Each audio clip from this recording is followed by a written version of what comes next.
Hey, it's Grant here, back with another update of my Aeldari as the army grows, painting, as I mentioned before, Aeldari for new edition, new army series that we're doing as part of the Wargame list recently, and this video will be mainly focused on boats and bases. What does that mean? Well, I've been focusing on doing harlequin boats lately. So you can see here, done the sort of nice diamond pattern all over the boat. I'll put up some better pictures than this in a minute, as well as weathering after doing this as well, which was good. So I've done I think that one's you're going to get this wrong now, Sky Weaver, and this one's a Void Weaver. So I've done the kind of green and blue on that one as well. This is the gunboat, whereas the other one is a transport. And also now with the Harlequin one, I will nearly be finished. I think I've just got some bikes left to do now.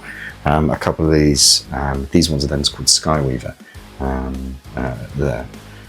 So once these are done, I think I've got 2 more troops to do. I will have a couple of the Harlequin combat patrols done, finished, and then I can move on to the other Aeldari ones as well. But just want to talk about how I did the diamond pattern for the boats. It was great fun in a masochistic way, but basically I always wanted it to be have the diamond but not be exactly like box art, and create kind of an undulating gradient of color through it as well. So with the Sky Weaver, Star Weaver I think it's called actually, basically it starts off with a stencil, and I'll put up some pictures now. Start off with a stencil to ensure that the diamonds are perfect, or as close to perfect as I can get them, because hand doing the diamonds on a troop, on a Harlequin troop, is fine, but on a vehicle it needs to be straight, and you can't use a ruler. So start off with a stencil and went from dark red to high red to orange to yellow to high yellow, sponging it across the stencil and across the wings, and the stencil doesn't quite meet up, so there's still a lot of gaps. So then took it all off and then had to go in, hand paint little lines and grade each one. So you imagine how you paint gems in Aeldari, from a black to a dark red to a mid red to a high red to a little bit of a dash of white. Do that for every single gem, every single diamond rather, across the color gradient. So there'll be some that start orange and go to yellow, some that start at a dirty yellow go to a high yellow to a white, and some at the bottom as well, which you can see from the images. But that was good. But you've also then got to do the purple. It's like a burgundy purple undercoat as well, and again that has to be a dark muddy purple all the way through to basically a high pink. I think I used fulgrim pink as the highlight on it as well. You can just see the pinks here behind me. But yeah, it was good fun. And then the troop on the same way. But they're both done now, and I've got another couple to do if I want to expand the Harlequin side of things. And then bases. So what I'll show in a minute, but they've all got their flying bases. But I've done, because you can see there, quite a simple effect, but it is very good with various technical paints. I've done it for all of my Drukhari for the last edition. They're all on sort of sand, desert, dried out bases, but just doing gravel wasn't good enough, and it looks too big compared to the miniature.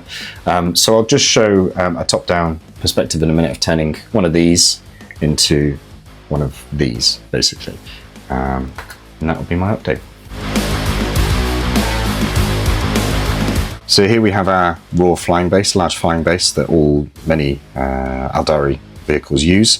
But first things first, we've got to base this.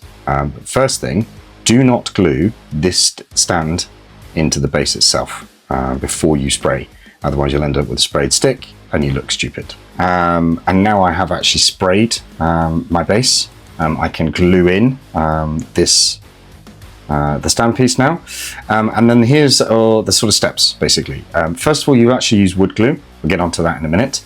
Then 2 technical, one gritty and one sort of like a crackle paint. Once that's all done, everything goes over a layer in Zami Desert with a shade, and then with another dry brush, and then a second high dry brush on that. We'll go through each steps individually, but that's the ingredients. So why wood glue? Well, essentially the base, when it's completed, is incredibly slippy, and what tends to happen if you go straight in with the technical paints onto this surface, you get a flaking effect, especially on the crackle paint, and you end up with some of it not staying on. Here's a very, very early Drukhari one I did, and you can see where the dry has flaked off over the years, wear and tear.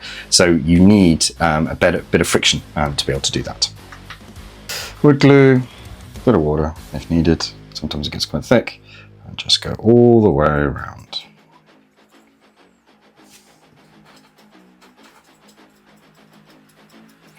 Right to the edges, because you just don't know where you're going to put the crackle paint. It's all quite randomized really, and it's all spread out. So just cover the whole thing in wood glue. There we go. And leave that to dry. Should only take a couple of minutes, depending on what weather conditions you're in. So now that the wood glue is dried, you can see it's created a rougher surface on that. Doesn't really matter for the first technical paint. This is the Badland one that is much more gritty. So all I'm going to do is just get my little tool. You can use the end of a paintbrush. It doesn't really bloody matter. It's just something that you can scoop stuff out when it gets to the bottom. Use a teaspoon if it fits, and then just sort of dab it round and sort of create a manic pattern with it really.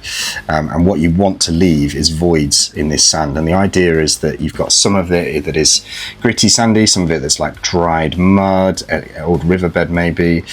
So the grit, this gritty one will be the sand, and then the crackle paint that you'll see in a minute becomes more the dried mud basically, almost like I don't know, salt basin in a desert. You know, dead world type effect. So coming up to the middle but also out to the edges and creating some voids where I would want to have the crackle paint going basically. Some more. You actually need quite a bit of both of them as you go, so if you've got a huge job lot to do, buy a couple of pots. Nothing worse than having half a project finished. That'll be okay, a little bit here and there basically. Doesn't need to be too neat, just sort of randomized to make it look as genuine as possible. But yeah, that's the first step with the grip paint. And now we're going to go in with the sort of crackle paint. This is very runny, especially on today like today. So again, just be a bit watch it, but you do need a lot, and you actually need to really pad it out in places. So you can see there it's really sort of making it quite thick, because I've noticed the more that you put on, over practicing it, obviously it must be a commercial reason for doing this, the more you put on, the bigger the crackles and the more effective it looks as it's finished. I'm just going to scrape a bit off there, but I'll need to go in there and finish that bit off. It's still gappy there, basically. So I'm going to put some more on and get in there for that one. Cool. I'm going to film it, but I'll speed this bit up now.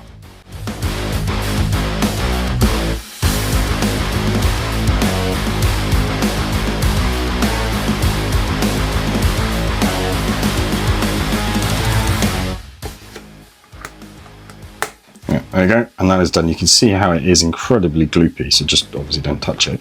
But that will take quite some time to dry out now. I could show you a slow-mo of it, but leave it in a warm place outside on a hot day like today. Otherwise, I tend to leave it overnight. That's the best thing. Classic Blue Beater style. Here's one I did earlier. As you can see, it's nice, big, sort of thick crackles all over it, and ready to be painted. But it doesn't look as uniform as perhaps this finished one here does. So we're going to paint it. First things first is a full overcoat of Zami Desert. Doesn't need to be too accurate with this. You can water it down because it's quite a thick paint anyway. Just get it all the same colour.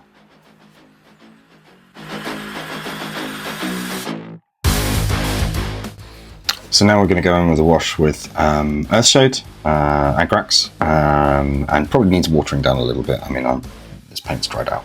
There's not much of it left. Do make sure that this is dry though, because otherwise the colours bleed together. This can be quite wet, to be honest. And just slap it on again. And you can see it's just picking out. Don't let it pool up too much, but just slap it on where you can.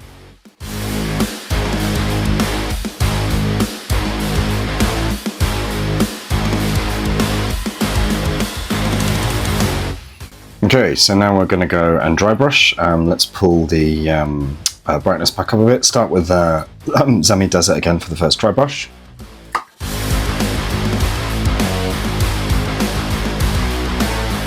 Doesn't need to be too crazy. Just putting back the colour a little bit, but that is it. And And the last colour, the last top is Wraithbone, basically. Again, very light with this, very, very dry with this one. Otherwise it does get too much. Basically, get most of the paint off the brush for this one. So it's almost not making any thing at all. Right. Just see that there, just catching the tops of those things. Quite a light dry brush. It's just to, because otherwise it's almost too yellow, and I think sand tends to be a little bit more wraithbony, white, beige, basically. So you need to do as such. I'm going to go the edges as well.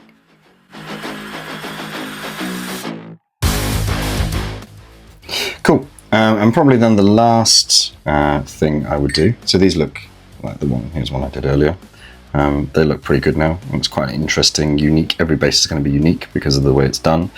The last thing I would do is to put plain black around the rim to tidy this off. You can probably see here as well, I've also got some discs. These are magnetic discs. So for those who transport stuff a lot, putting spiky boats into the Citadel cases that are foam, everything just gets destroyed. So I have a lot of really useful boxes and magnetize them, and you can get these, and they just need a bit of cutting, and it's perfect size really.